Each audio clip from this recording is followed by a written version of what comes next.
right, so this week we are discussing Blade Runner 2049. This is the sequel to the film we reviewed last week, of course. It's set 30 years in the future, starring Ryan Gosling, Harrison Ford, Ana de Armas, Robin Wright. We've got Dave Bautista in there. We've got Jared Leto, and there's a lot of other names. It's a visually stunning film. And it's accompanied by music done by Hans Zimmer and Benjamin Wallfisch. So you know it's going to be just a spectacle. I'm really excited to discuss this.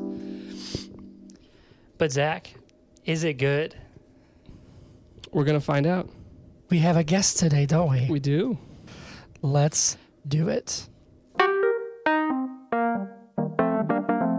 But is it good podcast? Yeah.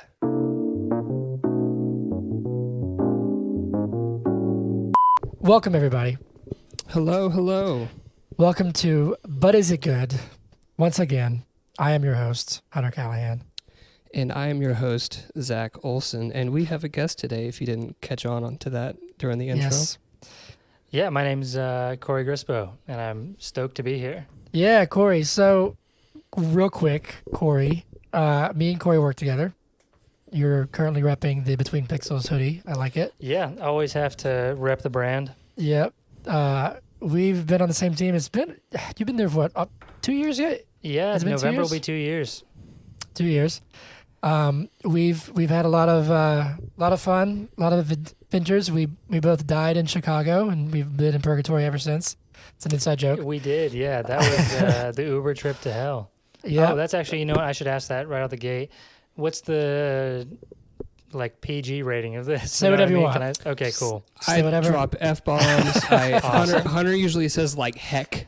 And, he tries to keep it. It's like half PG and then half just like X-rated over here. So whatever you want to do. I think last time one of my quotes was, "I'm a slut for peanut butter." Yeah. That was said last time. That was for the Peanut Butter Falcon, right? Yeah. Oh, actually, that's actually a great movie. But no, yeah, Corey is a camera whiz. You're a DP first, I believe, right? You've shot some cool stuff. You're doing a short film. Is it your short film? Or Yeah, you're shooting I would somebody's? say director more than DP. Oh, nice. Is the goal. Yep. It's easier to get work as a DP, but as soon as True. I can convince people to pay me to direct, then I'll be doing that. Yeah, we've had. I think I've been on a few work trips. I think I'm two in a row, where I've come back and I've got a message from Corey saying, "Hey, this is wrong. We need to fix this." It's just we need to dedicate a COTY camera so it can just stay the correct settings, so that we don't have to have people change it when it's sent out, because then it just gets all mixed up and we get stuff back in 50 frames. Who knows? Yep. We shot some stuff in slow motion once, but we're excited to have you. Yeah, that's a true story. I did like half of one in slow motion. One of those was my fault. We'll have to get Luke on here and talk about that too. True. But anyway, Corey, thanks for doing this. We're doing one of your favorite films. Yes. Yeah, this was a huge one for me. I remember I was in film school when this came out, or it was still in film school. And it was, I remember I hadn't seen the original yet. And when this was announced, so I was like, all right, I got to get around to seeing the original first. And then I can be ready to go see this next one. And I watched it, and I remember at the end of it being like, there's no way this new one's better. There's no way. And then I was absolutely blown away. And this started my love affair for Denis. He's my favorite. I love him. Villeneuve. I'll just call him Denis for this, because I cannot. I say his last name different every time. When we did Dune, we made a whole thing out of how to pronounce his name. It was like Denis Villeneuve or something. Yeah. Denis sounds good. Yeah. Perfect. Well, on that, you can we can go ahead and jump right in. We can go on and on about how Zach. I hope you're well. I know I haven't asked that yet, but I hope you're good. I'm good. Are you good, Hunter? Good. I'm good. Got back from my cousin's wedding today, so we had a good time. Anyway, we can jump right in. Corey, since you kind of already gave a hint, you can start us off again. This is spoiler free in case anybody hasn't seen it. I know it's a few years old, but spoiler free. First reactions, whether it be the first time you saw it or when you recently watched it. First thoughts of 2049. Yeah, man. I remember walking out of that theater and being like, I know being a philosopher isn't really a job anymore, but if it was, I think they'd be directors. Because that was like such a huge movie for me where I walked out being like, what does it mean to be a human and all this stuff. It was great. It was very introspective. I don't know. You got to it makes you think about a lot of things. It was great. Yeah. Zach, you just watched it again today for the second time? Maybe the third time, but I will say that, when I saw it in theaters back in 2017. Yeah, I think we saw it together. Yeah, I think we did, and I may have seen it another time that year, but there's been a gap between those viewings and this viewing to the point where there were a lot of plot points that I had just completely forgotten. So it was kind of like a fresh viewing in that sense, and it's visually stunning. It raises a lot of philosophical questions, just like the first one. I think it raises different questions than the first one, and I think when you look at like the subject matter, the book that it's based on, I think it's getting a little further away from that, but it also, I have a few questions. I was texting Hunter today, some like loose ends, and I was like, I'm not sure how this fits. and he was like, ask Corey. So I'm excited to ask you, Corey, to answer a couple questions, but we'll get into that once we get through all the spoiler part. But yeah, I mean, it was very apparent to me. Like, I see a lot of similar. I know Denis has done a bunch of stuff, but there were a lot of similarities in like framing and just like these long like meditative shots between this and Dune. Like, it was very apparent that like Dune was like the direct evolution from this, right? In terms of how it's filmed.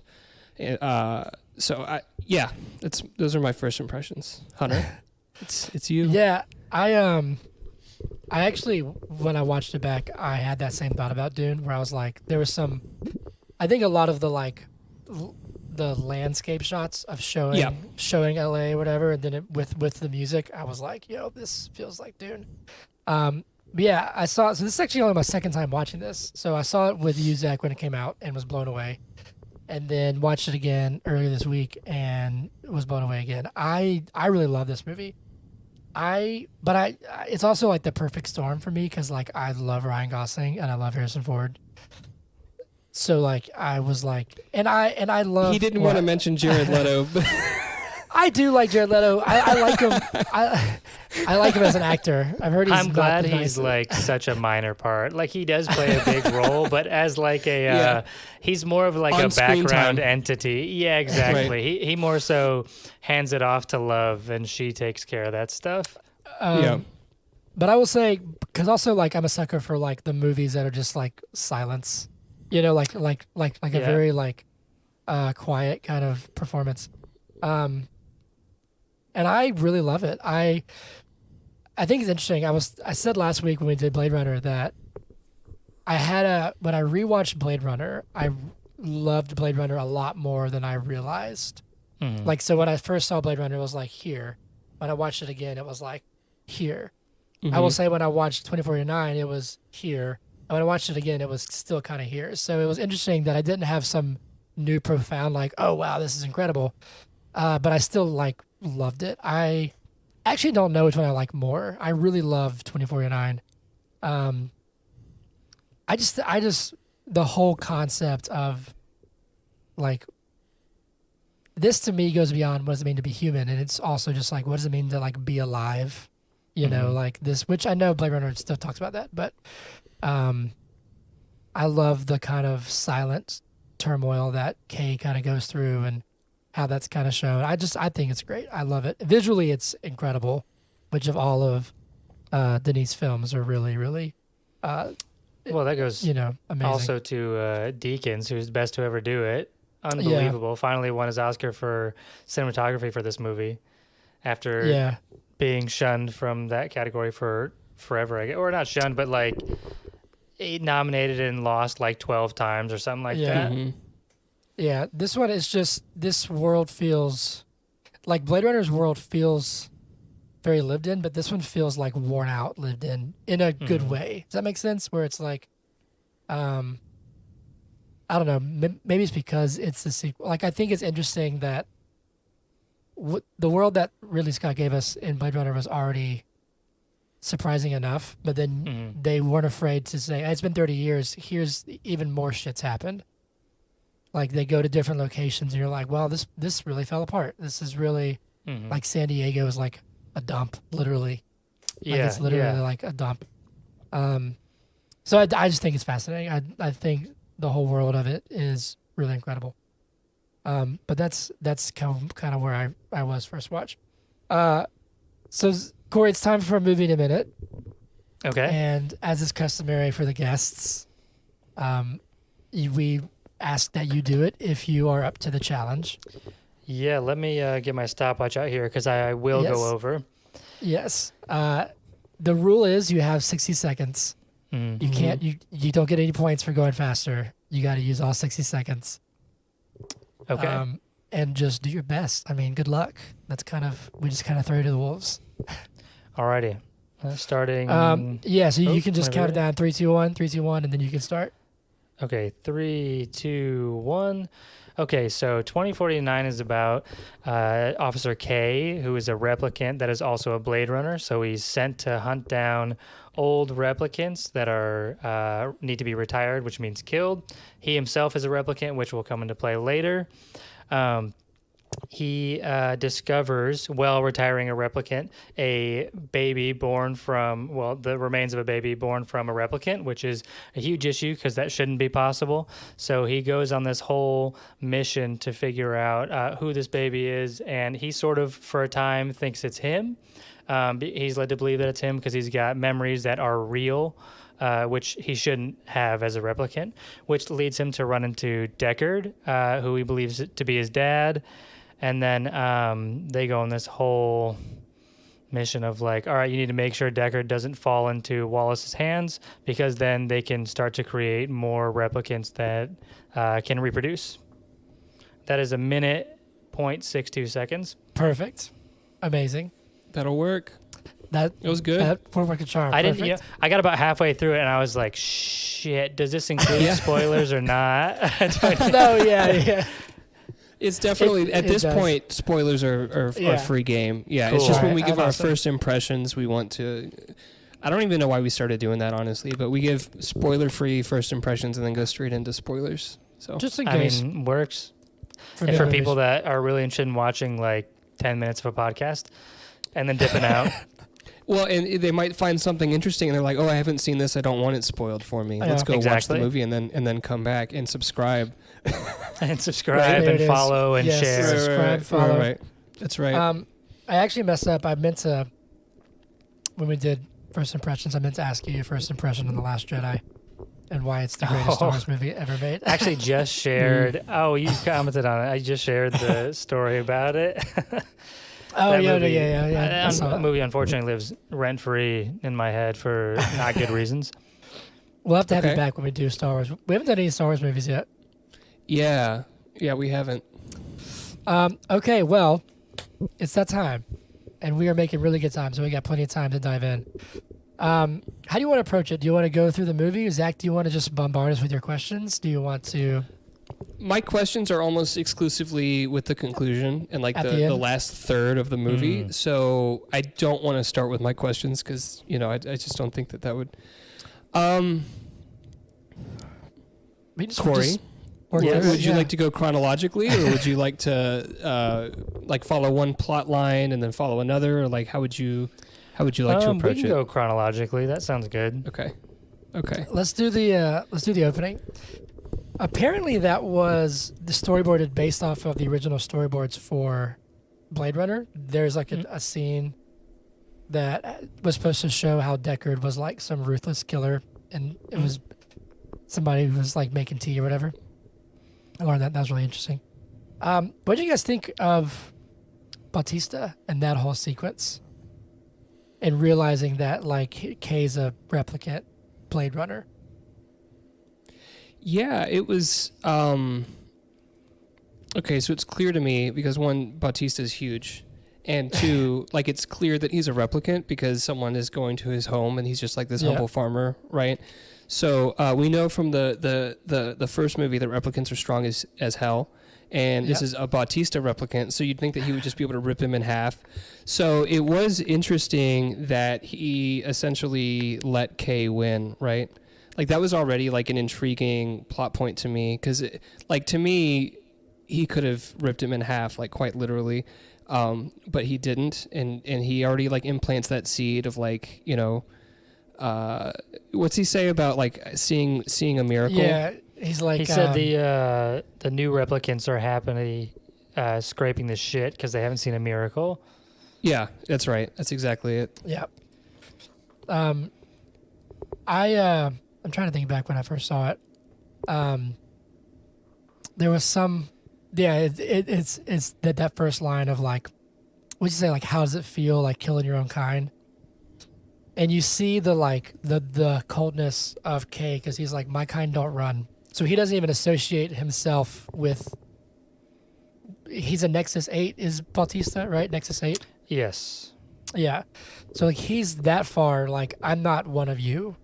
You know? Is Kay, so Kay is a line that, so the previous corporation is like done because there were too many rebellions, and then Wallace Tyrell. like finds Tyrell Corporation, thank you. Wallace finds the records and creates replicants that are docile. Are they still a Nexus line? Like is Kay like a Nexus 9, or is it like a different line? Do either of y'all know? I don't That's know. a good question. I'm not entirely sure. All I know is that Wallace bought the rights or like the designs and all that for replicants from Tyrell, but that's all I know. That's a good question. That's how he has all the old but I would records, imagine, like even the pre-blackout stuff, right? Yes, because he buys that, and then he mentions later when you see the replicant being born, and then he goes and like, you don't have a uterus or whatever, it can't reproduce, so he like slices it open. Yeah. He makes some offhanded remark about one final like mystery or secret that Tyrell had, which is reproduction. So I think I would imagine these are Nexus 8s that he's trying to improve, because that seems like the last of the replicants that Tyrell made, and he's trying to improve on that. I don't know. That's what I'd imagine. Is it implied that, and we're already kind of going off tangents, but is it implied that Rachel was like a one-off, right? So in Blade Runner, he says like she's an experiment. Yeah, so I did a little bit of just like reading up on like Rachel's story specifically, and it said that she's a Nexus 7. So whereas we had Nexus 6 were like the main like antagonist / protagonist, like however you want to see it from the first one. And then Dave Bautista, and it seems like this underground cadre of like freedom fighters are all Nexus 8s, and like the majority of the indefinite lifespan, whatever it's called, where they don't have like a timer on their life. Yeah. These replicants are Nexus 8 in this film, but Rachel was a Nexus 7 is what I had found in my research. Do the 8s grow up, or are they just like born adults with an open-ended lifespan? I think they're born adults. I think the latter, yeah. Okay. Anyway, sorry. No, I loved seeing the Bautista fight, but I guess also realizing that Kay, like, I guess for me, this is kind of a dumb thing to say, but I realized that he was a replicant when he could take the hits. The beating. And not get, like, not his head didn't explode. Right. But yeah, I was going to say something, but I forgot what it was. I think it's about the bones. I forgot. Continue. Was Bautista, sorry, this is just curiosity at this point. Was Bautista, like, marketed with the film, or was it, like, a surprise that he was in it? Like, I think it was a surprise. They released 3 short films coming up to the movie, and one of them starred Bautista, I think, walking through some shop. They're all called, like, Blade Runner, like, like 2034, like their dates leading up until this year. I don't remember the name of the one he was in, but there is one about him. Okay. Gotcha. I guess I'm trying to remember if this was like a Bryan Cranston in Godzilla situation, where it was marketed that he's in the film, and then like 10 minutes in, you know, he dies. But I don't think so. I don't think he was. Okay. This was actually the first time that I saw him in something that wasn't silly. Which I He know was great, now, which was like shocking. Yeah, because I Yeah. know now like he wants to do that more, and he's been in Dune and stuff. But what was I gonna say? I think so. Then he finds the bones, right? Rachel's bones. Mm-hmm. I forgot what I was gonna say. Oh well. What happens next? He takes the Well, bones back to... he finds the tree with the flowers. The Yes. bones aren't really uncovered until later because she sends the dig That's team. true. He finds that there's something in there with his little drone or whatever. Mm-hmm. Mm-hmm. And then we meet. What's Robin Wright's name in the movie? I can't remember.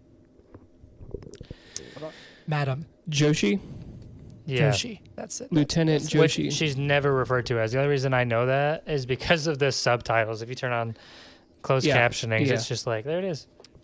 Yeah, I just say Madam, and then we see the new like baseline test, which I thought was super fascinating. Instead He's of the, what's basically it called? given like trigger words, and he has to repeat Yeah. those regardless of the question that's asked or whatever said Yeah. like directly before that, just to make sure Yeah. he's like level, I guess. Yeah, so it was based because the first one has the what's it called, like Voight comp test or whatever it's called, Yeah. Mm-hmm. and this is the new just I guess it's like baseline test.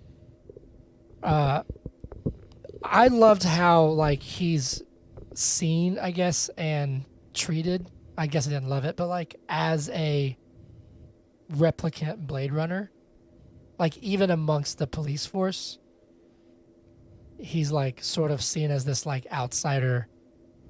I don't know if Well, that's it's the right brutal word. too. It's even like Yeah. there's that level where they're like yelling at him in the hallway, but then there's later in the movie where they're like, go retire this this kid, go get rid of all traces of it. And he goes, well, I've never killed something that's been born. And he goes, to be born is to have a soul. Yeah. And then Madam goes, you've been getting on fine without one. And it's just out of left field, totally brutal. Yeah. I mean, just cuts him down. But it's a very strange dynamic. Yeah. It- What was that? She's cold because at another point earlier, or maybe it's the same scene where he says that and she says, "Are like, are you refusing an order?" And he just sort of like twitches and says, "Like, I wasn't aware that was an option." An option. Yeah, And then yeah. she looks at him. She's like, "Good," you know. But she does show some compassion, I think, because later on when he's like way off his baseline, which maybe it's just because he got the job done, or at least he told her that he did, that she grants him that, because like my assumption is that if you're off your baseline like that, you just get retired on the spot, but she like lets him leave the building. Well, she says like I can get you out of the building alive. Like I think But she 2 uses weeks. like that word. Yeah. Which is wild, because there's this whole like one of the whole themes I guess too is because Wallace mentions it is he says something like we've lost our stomach for like slave labor essentially. I hated Jared Leto playing Wallace. I hated Wallace. Like I hated those scenes, which good job, right? But Yeah, I mean he definitely comes across as this like self-important, narcissistic. Which is funny because I was watching him and I think when Leto did like Dallas Buyers Club, people were like, "Oh wow, he's really great," which, mind you, he is great in that movie. But then like Joker happened and stuff, and then this happened, and I know he's doing Tron Legacy, but when he was don't forget Morbius. I'm Oh, so Morbius. upset about Tron. I've been waiting for a sequel, and now And it's then that Jared happens. Leto. It's unbelievable, unbelievable. Well, it's funny because I was watching him in this movie, and I was like, "Does he think he's still Joker?" Like the way he like moves his head, you know what I mean? Where I was like, Yeah, he took a I very guess- strange approach to being blind because I don't know any blind people that move like that. Well, And it's funny, too, because I'd imagine that was hell to cut together because he's doing like that move and they've got to stitch it together. It's Right. like, how do you do that consistently between takes? Well, what's funny is that his character is blind. In fact, it's a kind of a hot topic talking about method acting, but like he had to be guided around set because he would, I guess, cover his eyes to be blind. Oh, I think he put contacts in that blocked out his vision. Like, so he like, yeah. But in the movie, his character can see with the help of those little drone things. Mm-hmm. So it is funny that which I guess maybe in those scenes after rewatch, maybe he's not doing all the movements. But it's funny to be like, you can actually see in this scene, you're not blind. You know what I mean? Right. I had points I make, but I forgot what it was. What were we talking about before this? Or went off on a tangent about Wallace. Oh shit! Well, we could. Remember. Not to jump ahead, but before I forget it, we were going to talk about, I want to know what you guys think about this line in the movie, because there's a lot of debate about it. They say, when Deckard is meeting with Wallace, he says, designed to do nothing more, or nothing short of fall for her right then. Which is super interesting, because some people are like, so Deckard's designed, or how I interpret it was that Rachel was designed for him, because his next line is, that is, if you were designed. So they leave it ambiguous, which I kind of like. I didn't want the sequel to come in and be like, all right, here's every answer we didn't give you in the first one. Sure. It's just it's like a sitting down with the director and asking him questions. I'm happy it wasn't that. Well, so if I'm not mistaken, Harrison Ford says Deckard is human, and I think Ridley Scott says he's not. Says he's a replicant. I think either one of those is interesting. I think I think he's human. I think we talked about this briefly last week, Zach, and I think I was saying that I think he's human. But I think to a degree, I've heard something about this, about how it actually relates back to the first one, about how Rachel was designed for him. And I think I could be totally off base with this. So if I'm wrong, I'm sorry. Somebody can You're way off baseline. Tell me, yeah, I'm way off baseline. There's some deleted scene or some scene that was gonna be in it in the original that showed that Tyrell was a replicant, and that that Tyrell was dead. There was some scene that either was shot and not put in, or never shot, that was gonna show Tyrell's like tomb, and then that implies that the Tyrell that we see is a replicant. Which could have the original is such a like crazy movie to pull evidence from, because I went through an unbelievable amount of cuts. So like the final cut being the actual director's cut, not the director's cut. I think that's the only thing you can go like. I don't know. It's interesting going off of like deleted scenes, because I feel like you can film that and then get to the final cut and be like, I don't think this fits, and cut it out and be like, this isn't good for the story. But then people find out about it and they're like, oh, Tyrell is not real. And it's like, well, if it wasn't in the cut, it's not canon. True. Yeah, that's fair. Zach, what do you think? Do you think that she was designed for him, or do you think that makes more sense to me so when I first heard the line, I took it as Deckard was designed for that moment, that interaction. And I really disliked that because, one, in the debate between him being a replicant or a human, I think it makes more sense for him to be human based on like the story in the original film and like what happened in the original film, but also the fact that like if he was like a Nexus 5 or something, because he's been around for a little while, and then he's able to reproduce with her, that wouldn't really make sense to me. So anyways, side tangent gone. It makes sense for Rachel to have been designed for him within the context of the first movie, because the second Deckard gets there, right, he's like do the test on her. I want you to do the test on her. So it seems like he's like trying to like pair them up in a way. Mhm. Like that lines up better for me. I don't know if that's actuality or if that was just Wallace, if that was just Jared Leto being a dick. You know, I'm not sure. And I do like the ambiguity. But that makes more sense than Deckard was designed to me personally. Well, it's interesting because at that part, you know, and again, I know that we're skipping ahead, but he brings Rachel, quote unquote, Rachel out again.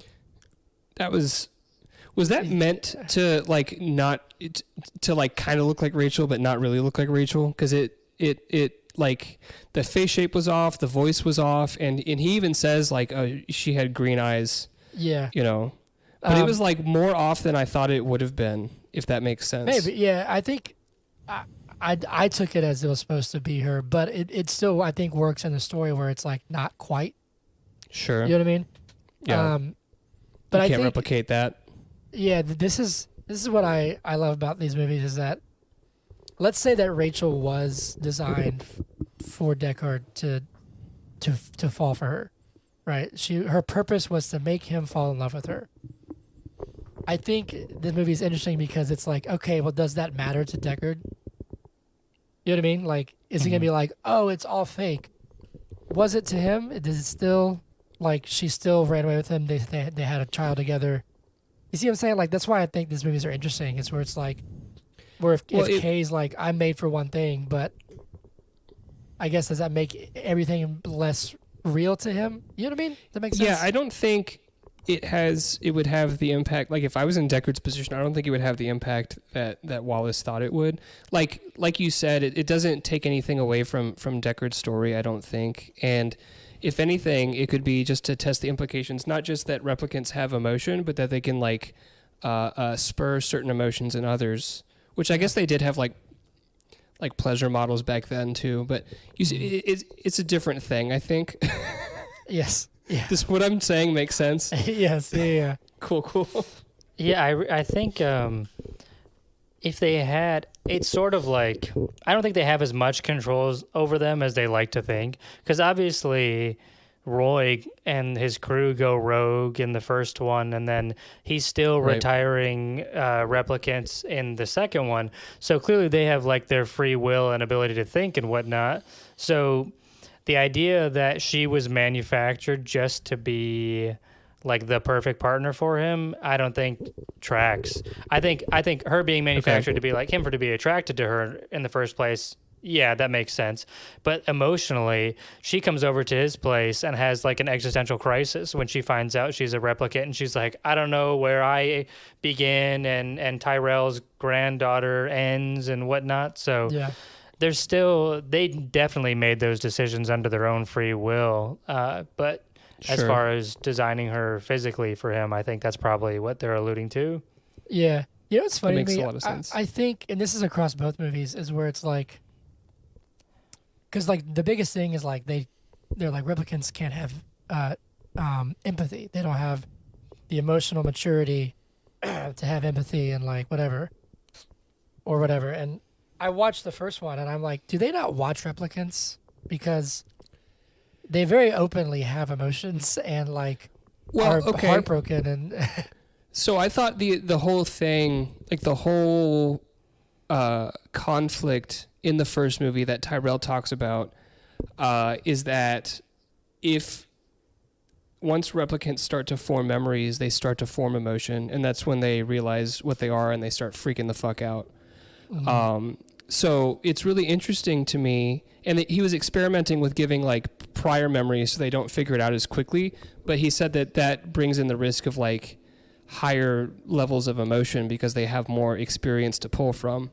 So it's interesting in this film. It's not explained, and I guess it doesn't really need to be explained, but I'm curious how, like, what is done to make the more recent replicants docile, if they have that emotion and if they're able to reason and think, which I guess even with that like inhibitor, whatever's going on, Kay still sort of defects, right, once he realizes what's going on. But it makes me wonder if the main issue was like memory and emotion in the first film, and yet all of the like Nexus 9 replicants have memory and seemingly emotion. Like what did Wallace do to like bridge that gap, if that makes sense? Well, I think that's sort of mentioned in 2049 with Deckard's daughter. She mentions Wallace needs my expertise or my work to maintain a stable product, where she gives like good memories for these, for them to have, I think, human responses is the word she uses. But right. I think it probably comes down to those memories and whatnot. Because I think in the first one, it's really interesting how when Roy and, oh my God, I forget the other one's name. Pris? Yes, Pris.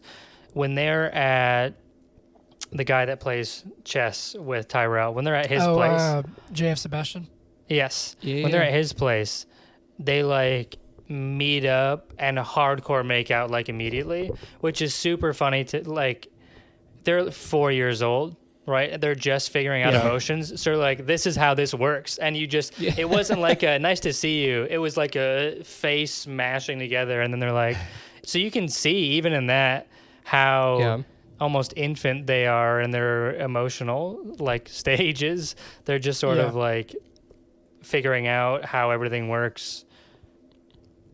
Yeah. Well, what's funny is like that was mentioned. I think we actually talked about that briefly last time, Zach, and it brings up a really strange question about Rachel, where it's like emotionally she's a child. You know what I mean? Right.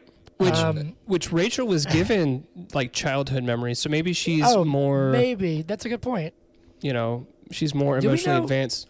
Do we know if love has memories? I don't know. That's a good question. I don't think it's ever mentioned because she is like. In this movie, she's kind of the one that I guess behaves as you would think they're quote unquote supposed to.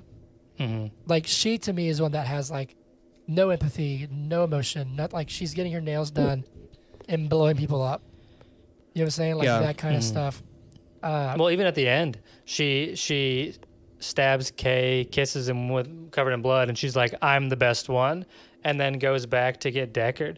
So there's very clearly a difference between them. I just don't know what that would be. It's a good idea that it could maybe be a lack of memories or any sort of childhood. She's just made to obey. Right. Sorry, I'm doing my can I? Yeah, you're just shoving them in your mouth. I have to say, it was kind of out of left field for me. Like, it was great. I thought it was hilarious. But I thought that Love's role was just like this cold, calculating, like administrative individual, and then she knows fucking martial arts, and she's just like beating the shit out of people. It kind of caught me off guard, you know. Mm-hmm. I don't know if y'all felt that or if y'all expected that. I don't even remember. Well, Pris in the first one's doing fucking backflips across the hallways, so I feel like they're all. Yeah. And she was like some. I don't know if she was a pleasure. I like think the minor? other one that died. Yeah, she was like a minor. So like she's all of a was, sudden acrobatic and whatnot. So that's a good point. Pris is wild because there's a few little things where like she's just so socially awkward. You know what I mean? Like, and that kiss with when she kisses Kay to me was like she watches Wallace kiss the replicant that he kills, and it's like she's just trying to be him. Not like be him, but like I think she even says like, what does he say to her? Where he's like, he's like, oh, he named you. You must be special. And she's like, I'm here for Mr. Wallace. Well, so all she is like. Sorry, even when Wallace leaves the room after killing that replicant, and then he says to Love like, you like really are the best angel of them all. So she totally mirrors that interaction in the last scene with Kay, where she kisses him and then says, I'm the best one. It's like exactly the same. After delivering what she thought was the coup de grace, right? Mm-hmm. So Wallace kills that replicant that had just been born, kisses her, and then says that. And so it's like literally like step by step. Yeah. Yeah, but I also loved when Kay goes back for the memory, which I know we'll go backwards and fill out all these gaps. But they're listening to that first interaction of Deckard and Rachel, where she's like asking him questions and stuff, and kind of like, I guess it's like flirting, if you will. And she even says like it's exhilarating, being asked personal questions. Like it makes you feel. And then immediately follows it up with a personal question. Says, absolutely like, no subtlety to that interaction at all. Right. Right. And it's like, is she trying to like do that to Kay and just sucks at it? Like is just like, cause he's just like, no, but I think it's fascinating because she's in some ways is learning how to walk, and but also is this like super cold and like super detached.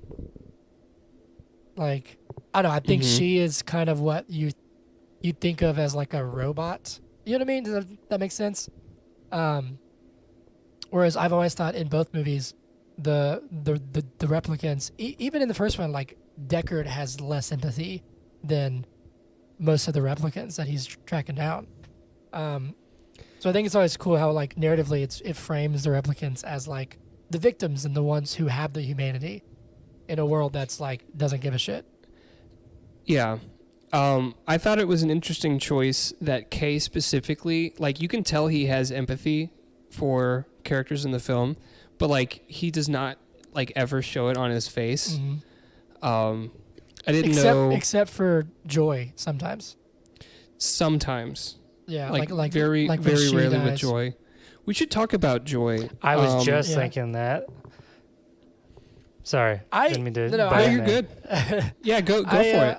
Yeah, Corey, you can start it. No, I was just agreeing that's a good idea. You guys go. I think Joy's fascinating because, it's easy. It's just funny because like, I was watching this with Hannah was doing something and she'd never seen it, and so she didn't really know what was going on, and she was like, she pops up and she's see through and she's like, what is this? And I was like, well, Ryan Gosling's not a human, but he's basically a human, and she's an AI, yada yada yada. And it's funny because like, there's that one scene where like she gets upgraded to the mobile thing, and it has like her menu. You know what I mean? And it's like you can see all the customization and everything, and so it's like, yeah, this is just like, it's not like it. She acts so personable, but in reality, it's literally just tailor made to like whatever.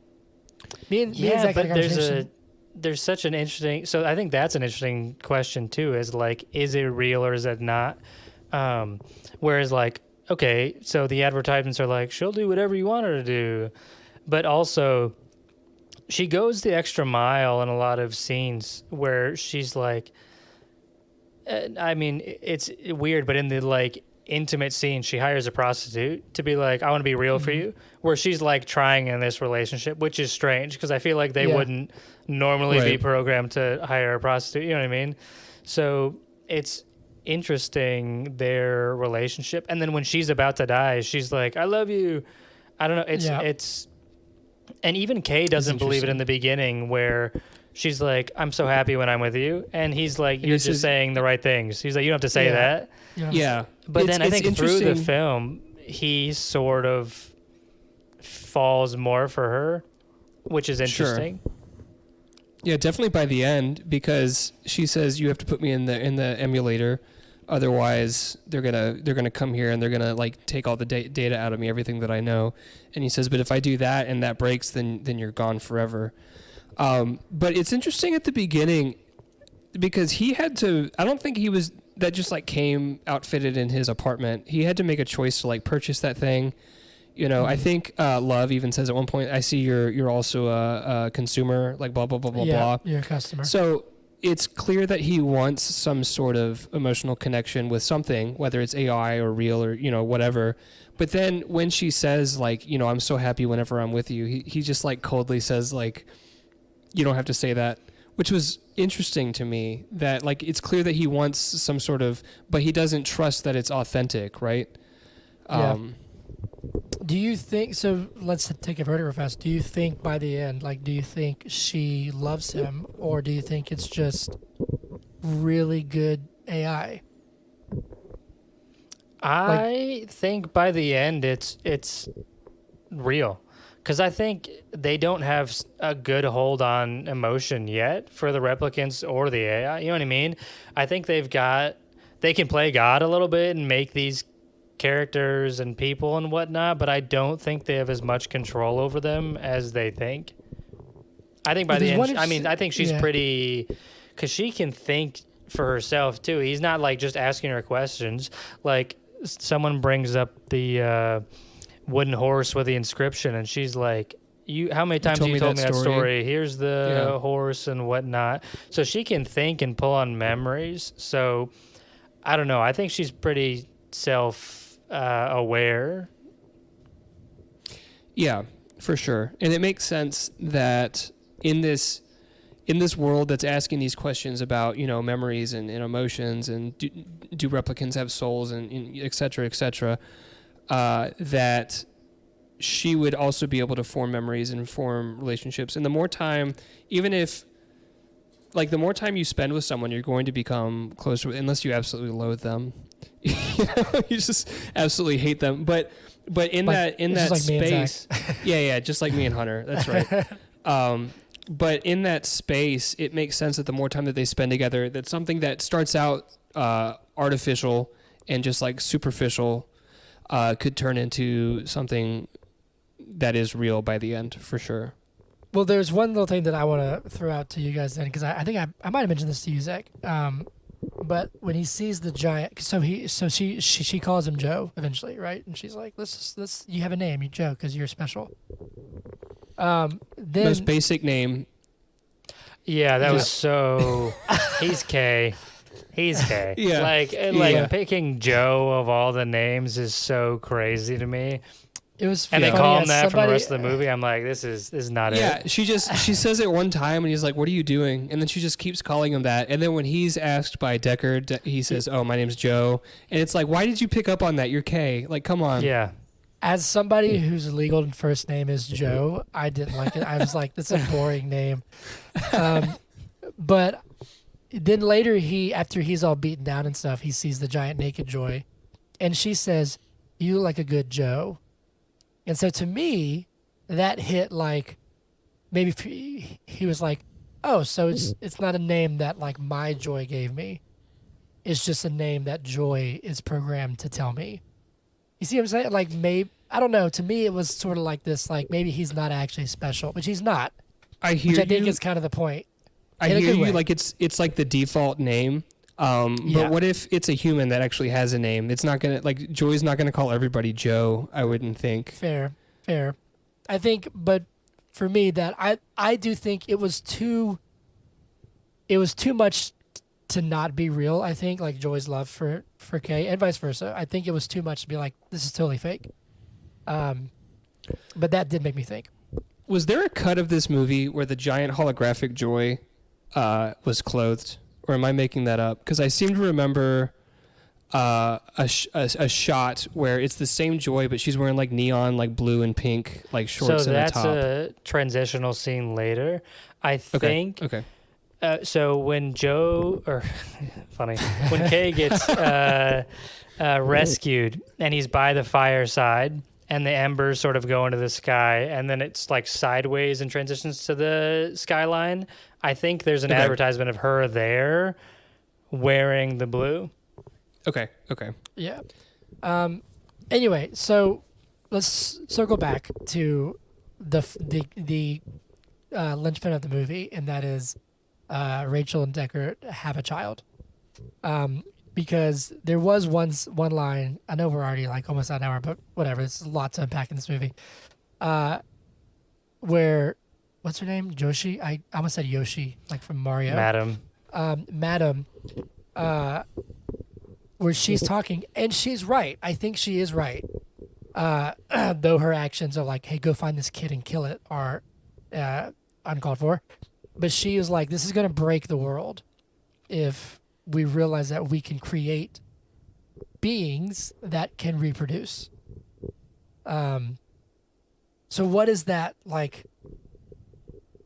How do you guys feel? Like, what does that feel like to y'all? To be like, would that be like, could humans be God in that sense? Being like, we can create people that are artificial, artificial, but then can also reproduce with humans. I mean, like, Well, it's interesting what does that that feel? there's You know what I'm saying? there's two side. Well, there's three sides of this. There's the replicants who want to be recognized as their own real people, Mm-hmm. and then there's Wallace, who wants them to reproduce so he can have more replicants. And then there's Madam, who's like, this eliminates the class divide. If replicants can reproduce, then we're all on the same level, and then this is all fucked. Like, we have Yeah. everything falls apart. There's no slave labor. There's no whatever. It screws everything. So I think it does change a lot. What's funny, and let me ask you guys this. I think it's fascinating that Wallace is sitting there like, oh, I want them to reproduce because I can't make enough. I can't make blah, blah, blah, blah, blah. You know, I can't. He's like, we've gone to 9 planets, and that's pitiful. We should have been to 1 million. In what way does he think that I'm going to make a replicant and another replicant, and they're going to give birth to a replicant? I guess at that point, would it be a replicant? It wouldn't have a serial number. I think, Zach, you asked me that. Actually, if he was born, it wouldn't have. It wouldn't be it's not going to artificial have then. like serial numbers on its eyes and stuff. If it was like born, Yeah. you know, But who's I would say- think. Like, his logic is, I can build a slave labor force big enough if they can reproduce. Are those Mhm. kids going to be docile and be like, oh, I guess I'm just... Or does it keep... Is he saying because they're born to replicants, like, they'll just be like, oh, I'm just a lower class, so I have... You see what I'm saying? Like, because you can't classify... Deckard's daughter, mind you, her dad's human, she's not a replicant. Like, she wouldn't be classified as... Is she half replicant? You see what I'm saying? I think it gets into information that we don't have. What we don't Yeah. have is how Wallace makes these replicants obey. All we know is that he gives Yeah. them memories, but we don't know what makes them obey. And we don't know if that passes on to the kid, if they have a kid. Yeah. So I feel like that's outside of our ability to decide. I don't know. Yeah, I think his logic is that whatever is making his replicants docile is going to make their offspring docile as well, just like by proxy. And I think his rationale is also like, if these are born to replicants, they'll automatically be a lower like caste of being, and so it'll be accepted for them. I mean, we've already got like child labor going on elsewhere outside in the outskirts of LA, right? So this would just be like legal sanctioned that, and I think the idea would just be to like treat them like dirt from the beginning and have them working from as early as they can. So Yeah. hate that, man. I was gonna say something. That whole dang it, I don't know. Never mind. Zach, do you want to ask questions? Yeah. 'Cause So all my questions. we have a lot to go over still, but it all pertains to the kid, right? All my questions are about Dr. Stelline. Got it. I'll do my best. So we find out through the plot that Kay is not Deckard's son and Rachel's son, that it was actually a girl that was born. And then plot twist, it was Dr. Stelline who's creating the memories from earlier in the film. My questions are pertaining to the birth records first. So they had this like secret birth out on this farm where Bautista lives. And it's understood to me that like Rachel was not supposed to give birth.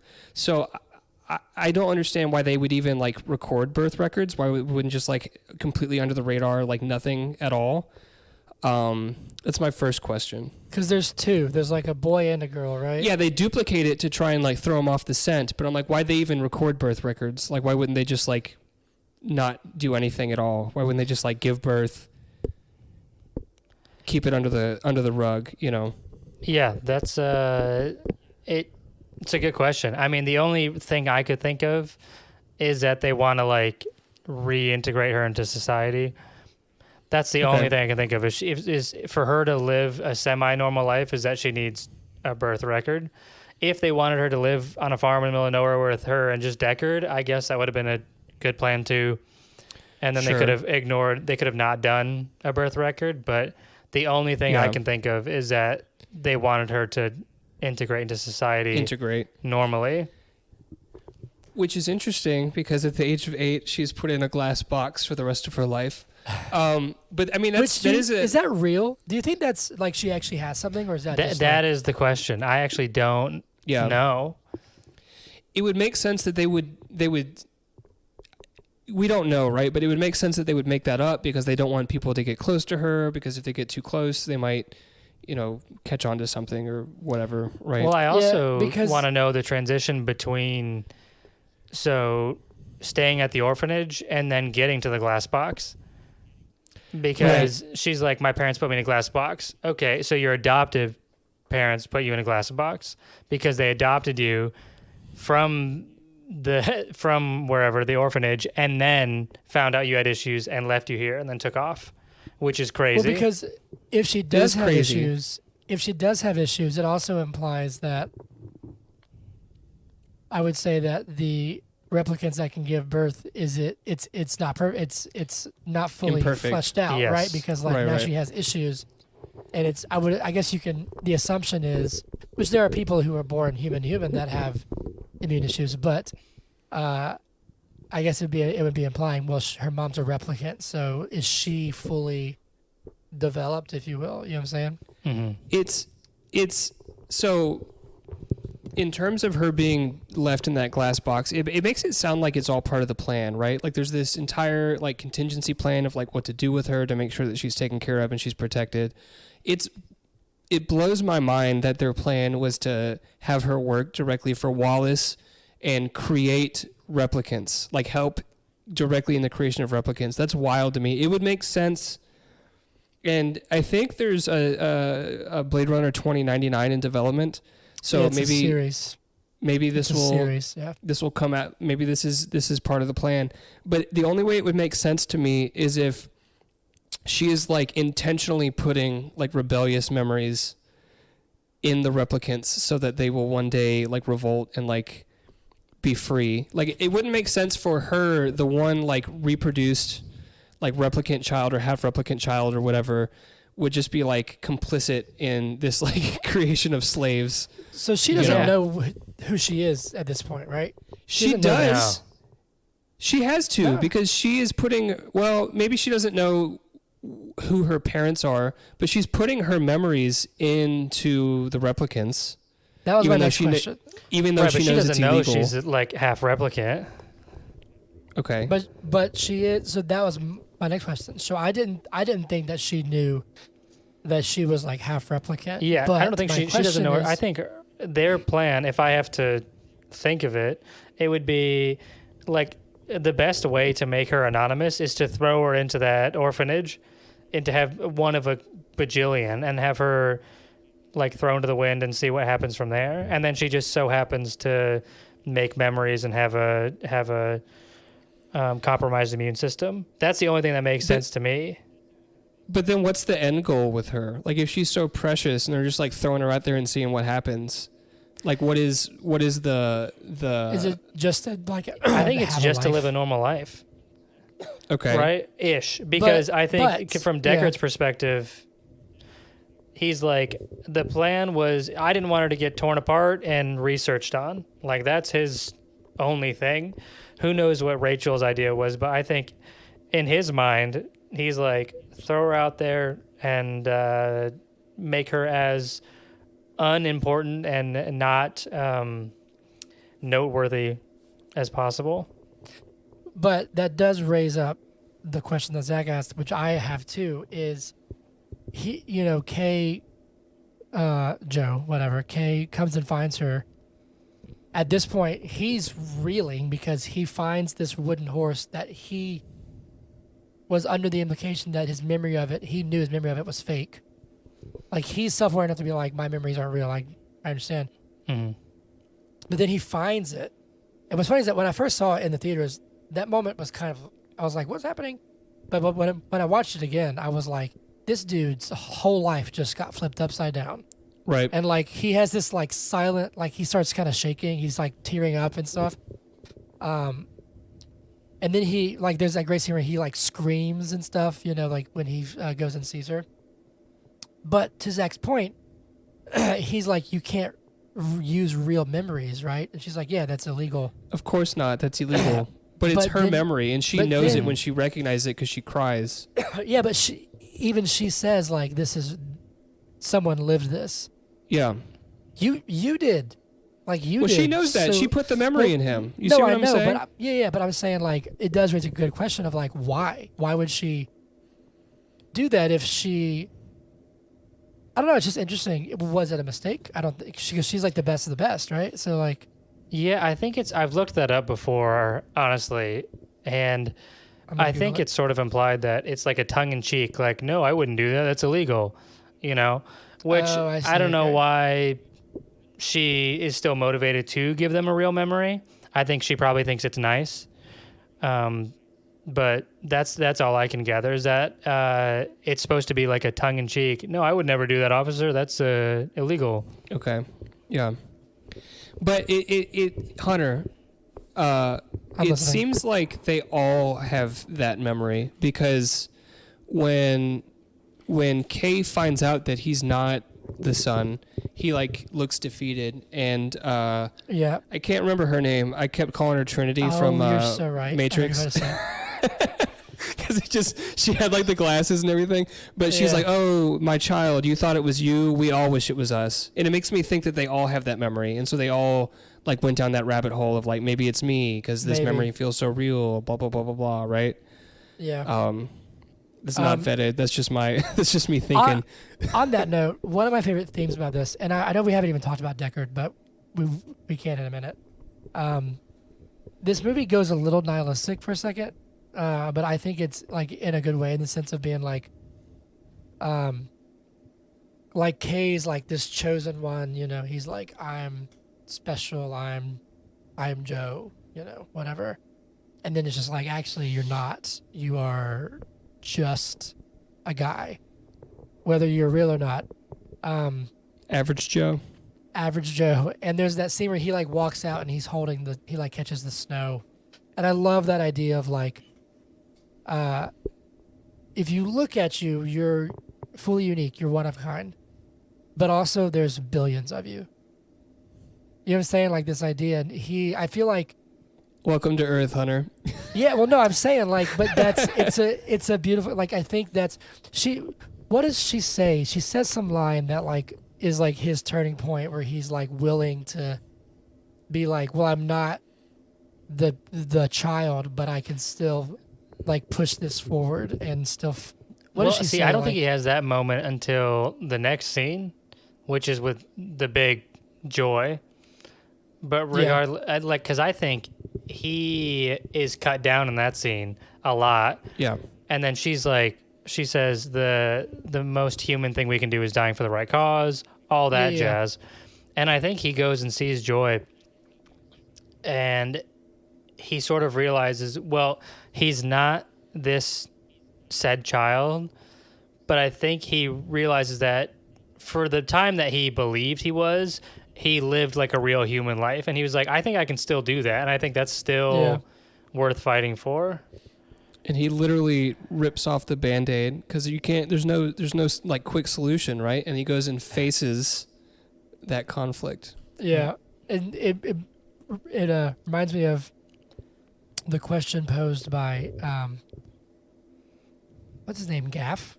I've never learned his name. I've never learned his name. It's Gaff. Okay. It's Gaff. But like one of my favorite. First off, I think we can establish that the ending of Blade Runner 1 is like perfection. Just everything, like the questions posed, everything is great.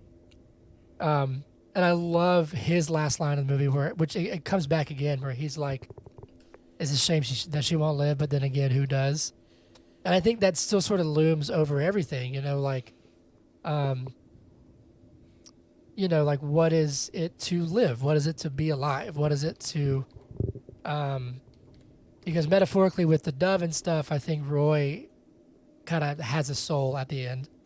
And so what does that like mean? Like, I think it's such a fascinating idea, which maybe we'll get there soon with AI, but to have something that's sentient, right? And to try and tell it, hey, you're not actually alive. You know what I'm saying? Like, how would I could not even fathom being Rachel and being like, oh my God, I'm artificial. Holy shit. But I also couldn't imagine being Kay for a brief minute and being like, oh my God, I might not be artificial. I could be real, human, or whatever. Like, those are massive things. I just think it's awesome. I don't know. I don't really have a point with that. I just think it's super fascinating. And I love the like micro emotions. That quote, I forget who it is, but it's something like, the conditions in which you are born do not matter. It's what you do with your life, or something along those lines. Yeah. Which is super. I mean, it applies a lot to Blade Runner, which is just. I mean, you empathize with Roy. You're like, oh my God, he figured out that he gets 4 years, and he's like, let's extend that. Let's figure this shit out. Yeah. Because that's what anybody would do. Yeah. Zach, it looks like you're about to say something. Yep. Oh, it was not really. I've decided that if I figure out that I have a set time left and I've got like 1 hour, I'm going wolf mode. For sure. Yeah. Just gonna howl the moon. Yeah. And then I'm gonna have a dove and just like release the dove like the moment I die. And just like put your head down. And just, you're gonna give a really, really powerful speech at the end. No, it's going to be something super lame. You know what's funny is that... What were you going to say, Corey? I think it's so interesting that was not improvised, but was suggested by the actor. That wasn't in the script. I'm blanking on everybody's names tonight, but he was like, this needs to be in it, and he came up with that on his own. Which makes the movie for me. That was my favorite line, my favorite moment of the movie. So that was well done. Let's see. Rutger, I was gonna say Rutger Hauer. Rutger Hauer. Yeah, thank you. Hauer. Thank you. The only thing that we haven't really touched on yet is the return of Deckard, and that whole scene and going to Las Vegas, which I don't ever know if it's actually like said by name, but it's Las Vegas. Mm-hmm. Thoughts on? I loved how, which Corey, me and you have talked about this to quite an extent, and me and Zach have too.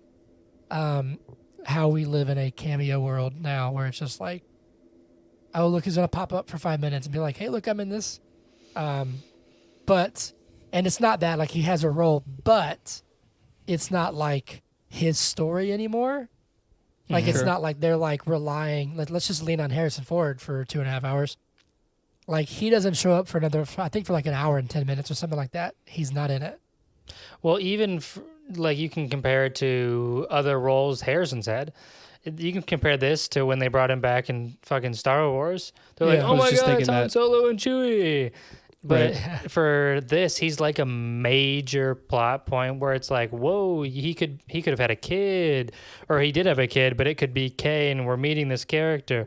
It's like a continuation of their story, which I think is awesome, right? It was like actually, it's like bringing those characters back. You should utilize them. It shouldn't just be like, hey, it's eye candy. Hey, look, it's them. It's like 100%. They actually use them, which is awesome. Yeah, but I also love, this is totally unrelated to anything, but I love the his dog, and Kay's like, is it real? He's like, why don't you ask him? And that's it. That's sort of like, it's such a great line for Deckard. Yeah. Well, it's funny. It's funny because like there's lots of hints, obviously, to be like how animals are like basically extinct and really expensive to get, like artificial ones. But Zach, you said something where you were like, dogs can't have whiskey, so obviously it's not real. It's toxic. It's toxic to dogs. And my first thought was, Yeah, what I say, I was like, yeah, but it's cool. Like it's such a Cool thing and it's that, edgy. that like Deckard would be like, I don't give a shit. Like whatever. I'm just gonna pour whiskey. Um, but no, what was I love how consistently through both movies Deckard just gets his ass kicked. Like even when he's like winning, he's not even remotely winning. Like Kay's just like yeah, taking it. He's Roy like, saved his okay. life. Yeah, He kicked his totally. ass and then saved his life. Mm-hmm.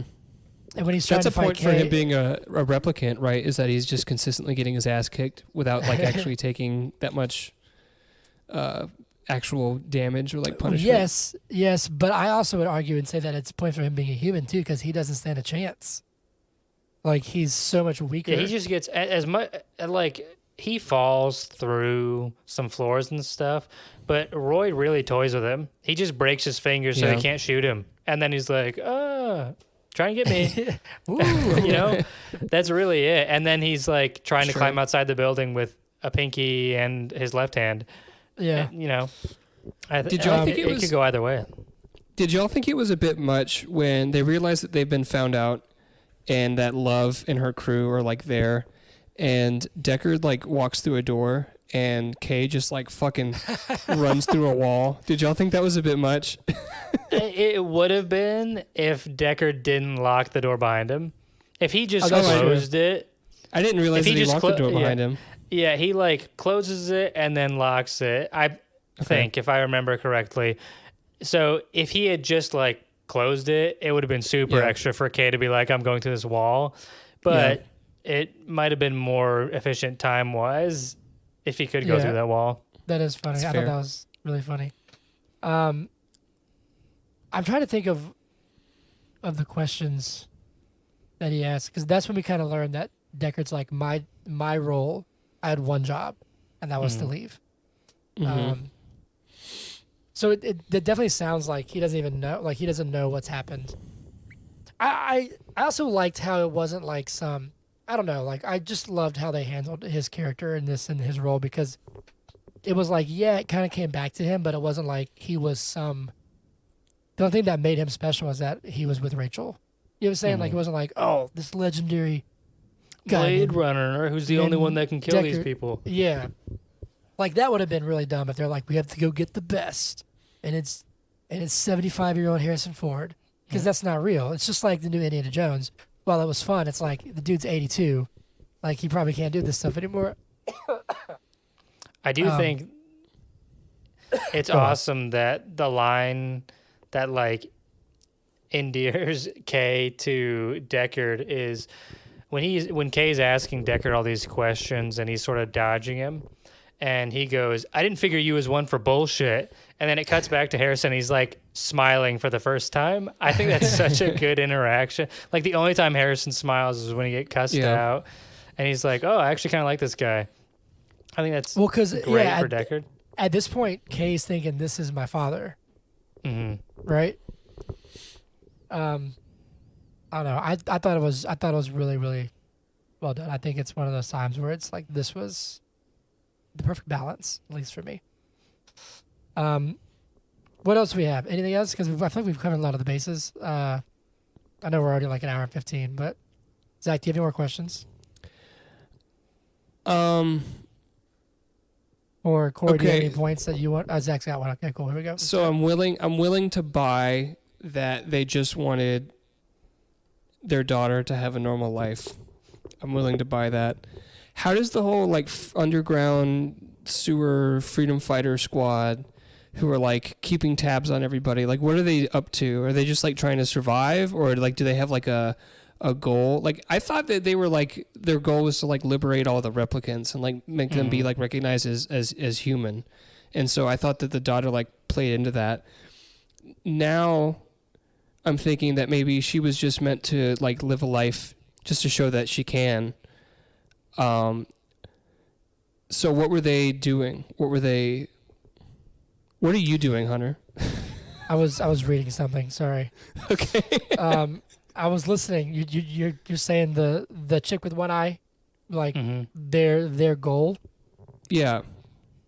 I'm waiting to hear what Corey says, because So Well, first I'll tell you my first reaction to that. When I was in the theater and didn't know Denis that well, like as a director, I was sitting there and he met these freedom fighters, and I was like, fuck, is the rest of this movie going to turn into like him joining this group and they start fighting people? I was like, this is going to take a left turn and I don't want it to take. And I was so happy it didn't go that route. But as far as I can think, there's, I guess, two. One is, let's say she has, I mean, the whole point of them dropping her off and leaving her and everyone being a stranger is that no one can, like, tie back to her. No one can trace them back to the daughter. So my only thing is either they are some, like you said, freedom fighters who are fighting the good fight and trying to get like rights for replicants, and they find Kay and they think he'd be a good addition, or the alternative is she is trying to relocate this daughter and use her as like a martyr for them being people, being like, this is our proof that we can do it, or like we can be our own people. We are people. So that's my best guess. Okay. Do you think... Question. So we have this group, replicants, right? Nexus 8s and before. Or new ones. No, I think there's... I can't remember. Doesn't matter. They all know of this miracle of Anna. I think is her name. Anna is the doctor's name, right? The daughter. Yeah. And yes, they can say, look, she's proof that it's possible that we are alive, that we are real in a sense. But the fact remains that no one else, at least at this point, can do that. It's just Rachel, right? So what becomes their goal? Do they want to be like, okay, let's take her and figure out how to do it again and make replicants like that? See what I'm saying? I think like, what is the next step for them Zach, would what are you be, smiling about?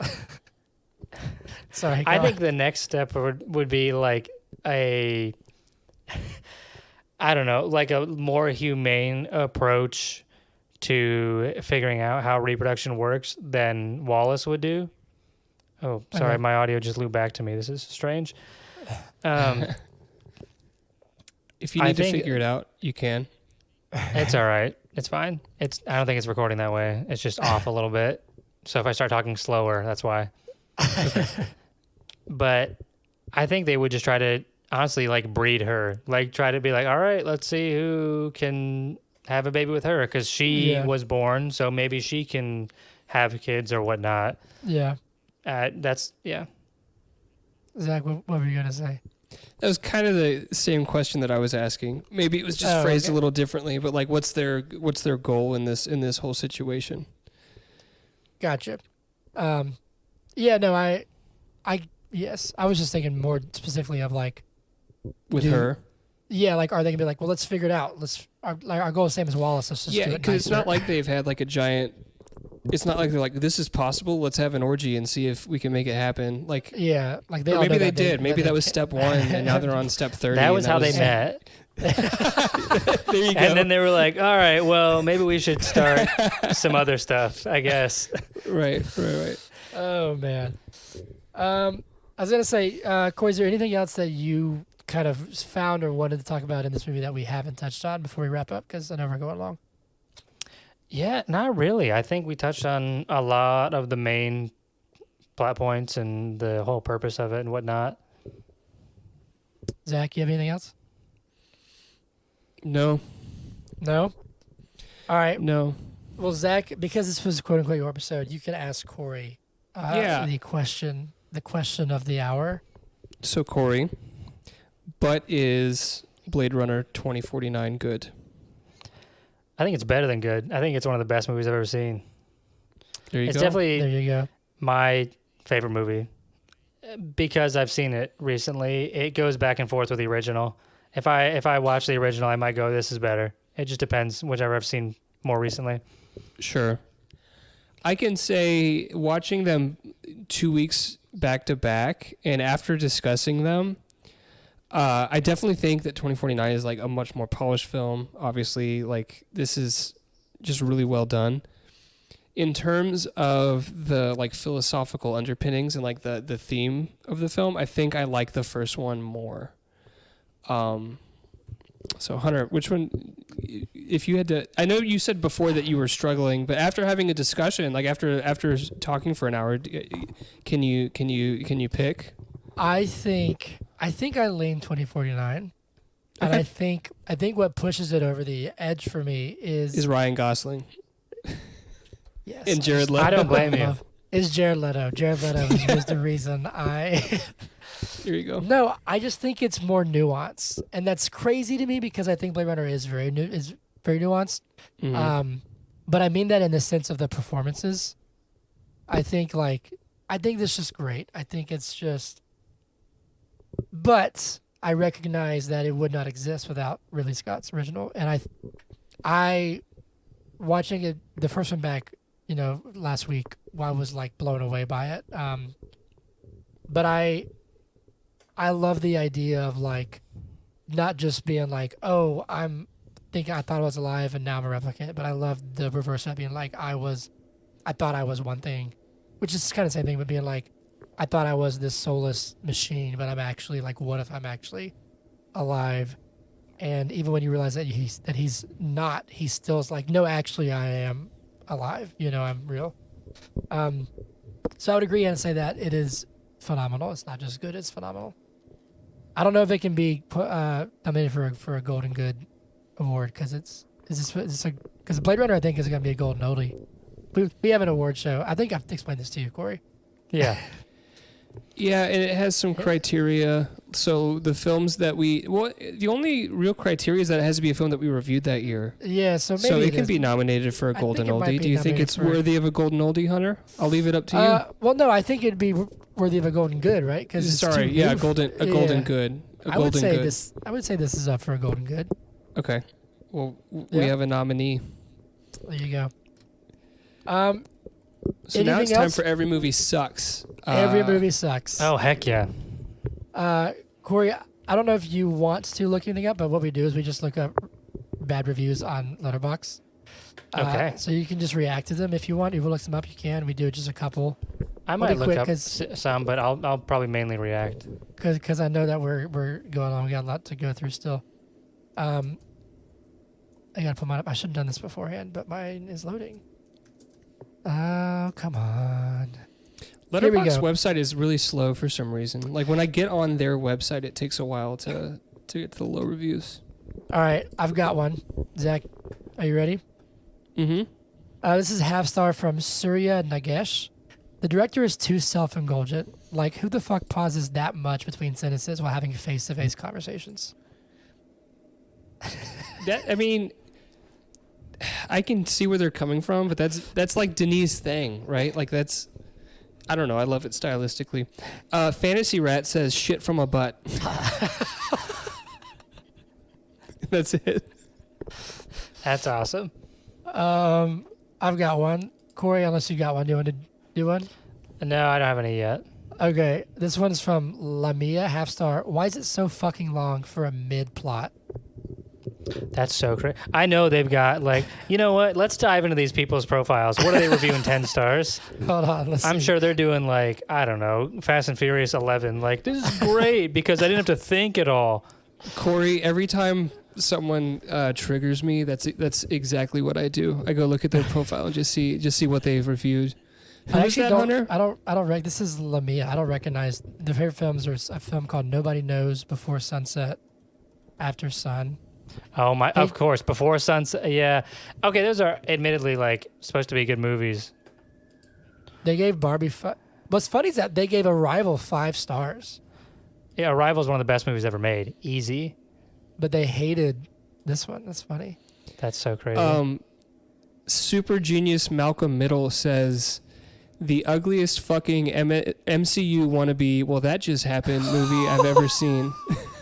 Well, that just happened? What are you talking about? Okay. Are y'all ready?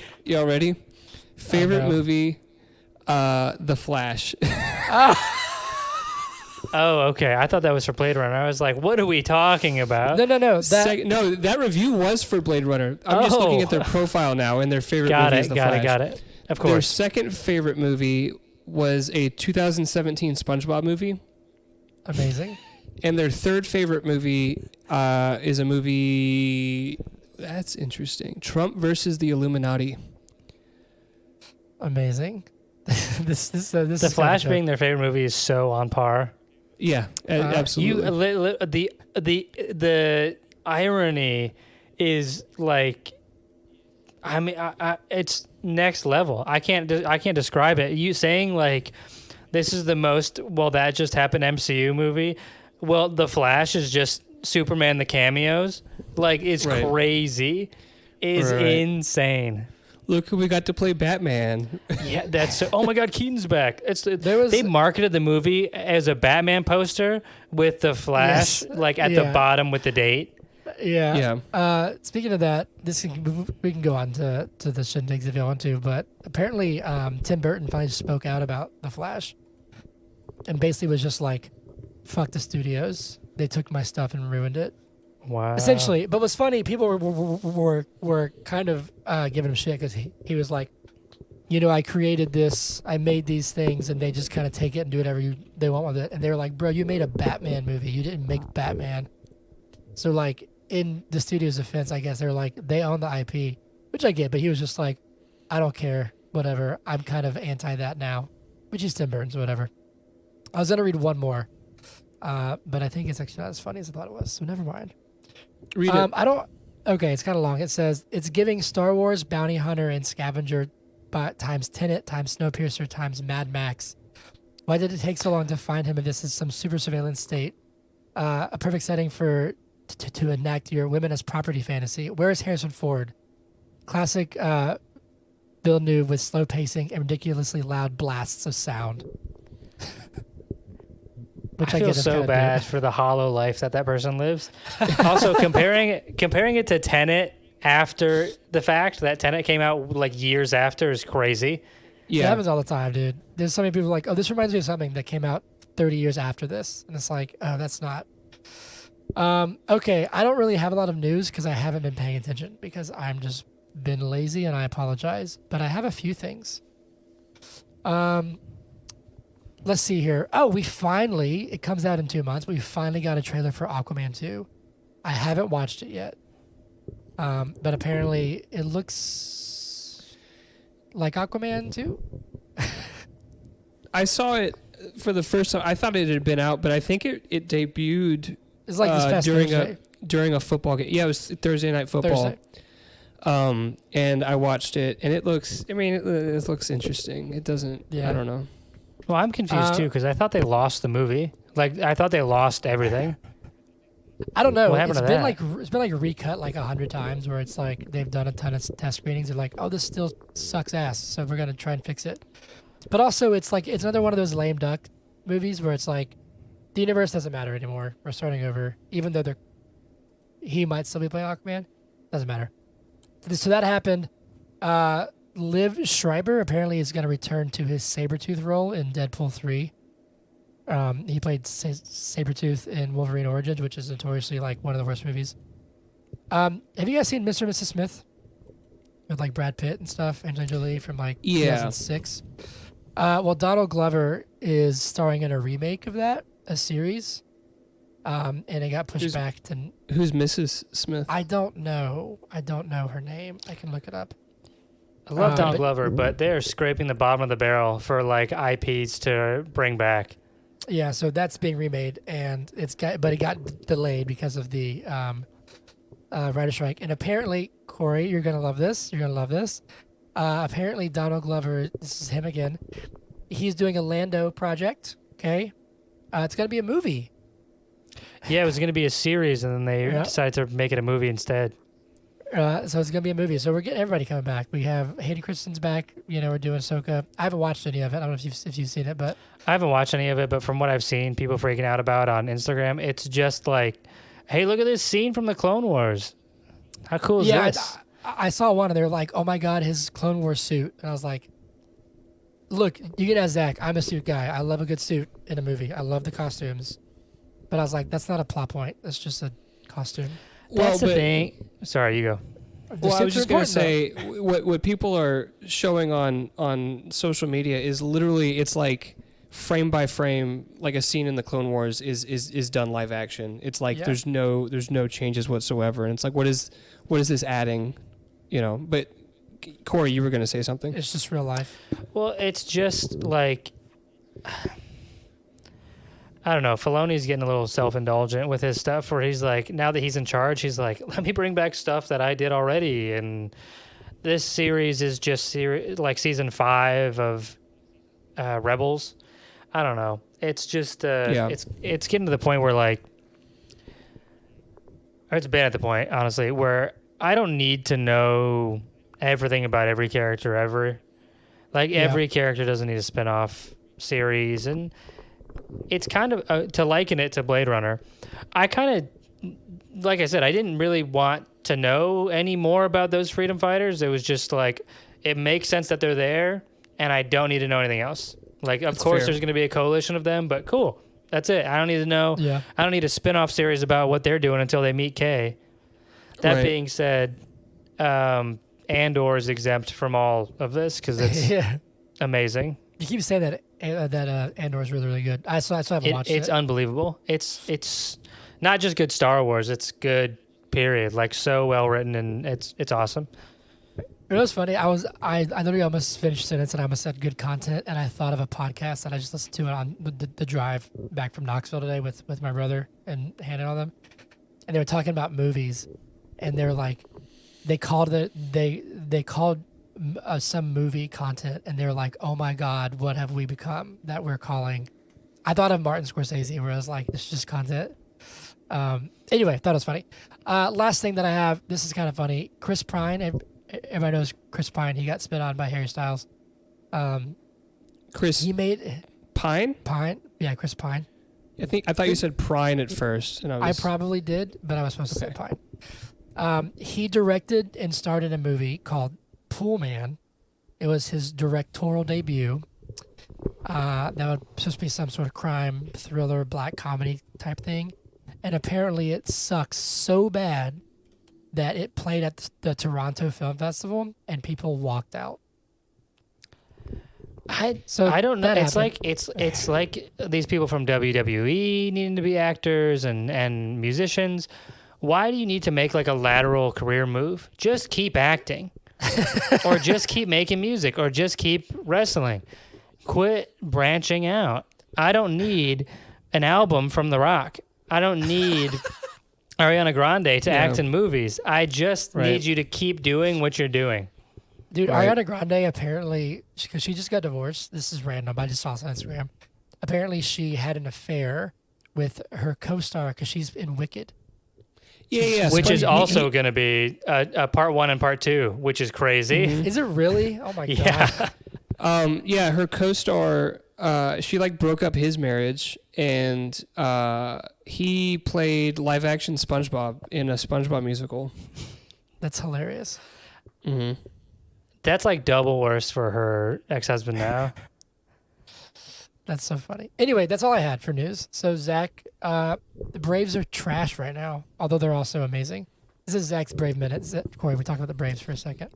Yeah. Although so, Corey's in the BP Sports Text, so he's up there. I get some updates here and there. I live by the Yeah. I hear the fireworks when they win. Oh, cool. yeah, that's you right, you live live there. you live right over there. Yeah. Cool. They're used like, to- I can up see in- them from like my gate. Up until like 3 months ago, I was living up in Smyrna, and yeah, you could hear the fireworks and you could see them just beyond the trees. But anyways, the Braves have dropped. They got swept by the Marlins, which is really sad. Like 36-11 was the score differential across 3 games. Yeah. It was pretty bad. It's usually what we do to the Marlins. But putting that aside, because I think we're in rest mode. Like Acuna didn't play all weekend. He left the game early on Friday, and then he didn't play yesterday, and he didn't play today. The Braves clinched their division. They're setting records for like franchise home runs. Matt Olson hit his 52nd home run last night. He now holds the record most home runs by a Brave player in history, which is exciting. It's something that we didn't think we were gonna get out of that deal when Freddie left. Right, we didn't think we were gonna have someone hit 52 home runs. Freddie who? And it seems like we're just on cruise control. I don't know if Snit's goal is to have the best record in baseball to get home field advantage throughout the playoffs, because it doesn't seem like he is managing that way, which is fine. If his goal is to just have everyone healthy and just win the games that are in front of us, then, yeah. I'll take it. So there's my Braves minute. Zach, that's very brave of you. It's the bravest thing I've done all week. Corey, the floor is yours if you have anything you want to talk about, anything coming up, anything you're working on. Or you can just say nah. Just finished 2 short films this past month. So one directed by me, one directed by another coworker of ours. So keep an eye out for those. Are we going to be screening those at the office sometime? We should. I'd love to. Yeah, I think it'd be fun. But I've got to actually look at the footage. Yeah, I guess you have to finish making the movie, don't you? Cool. Well, it's time for whiskey shots or whatever drink of choice. Or just an imaginary. Go, Zach. I don't think I actually have anything over here. I don't have whiskey in my house. Yeah, so, which I think I told you the story, Corey, but you obviously knew whiskey virtually. Mm-hmm. And we do this in honor of whiskey when she passed last year. So when Zach gets back, we'll just do a customary to whiskey shot. So, Zach, are you ready? So neither of y'all have whiskey. I'm just the alcoholic in the group. I'll pour it out. Get it. If you want to wait, like 45 seconds, I can go get some whiskey. It's fine. You don't have to. Okay. All right. Well, to whiskey. To whiskey. And there it is. Bottoms up. Cheers. You know what I learned last night at this wedding? White Claw doesn't do shit to me. I had like 6 White Claws, and I was like, I am sober as can be. Over what period of time? Like how long? It was like a couple hours. I had like 5 White Claws. Would you say it was roughly over the duration of Blade Runner? Yes, there you go. All it did was make me feel kind of bloated. But anyway, that's it for the episode. Zach, do you want to tell us? Oh, there's Athena. There she is. You can find us. I'll do it, Zach, because I know you don't even know anymore. You can find us on Instagram, TikTok, and YouTube at But Is It Good Podcast. You can find us on X at BIIG Podcasts. You can, if you're still on X, you can email us at butisitgoodpodcast@gmail.com, BIIGpodcast@gmail.com. You can follow me on everything at Hunter Callahan Music. Follow Zach at Zach with an H, the THA future.31. Corey, what's your handle on Instagram? If you want to give it, if not, you don't have to. It is THE_Grispo, GRISPO. Yeah, give Corey a follow. Corey, thank you for doing this, man. Thanks for having me. This was a blast. I love talking about, movies I love. So this was great. Thanks for having me. We will have you back on for The Last Jedi because I just want to see you just give up on humanity. Yeah, that's a tough one to get through. Well, cool. That's about it. Anything else you want to add? Anybody? I'm good. Are you good? All right. Well, we'll see you guys next time. See ya. But Is It Good Podcast? Yeah.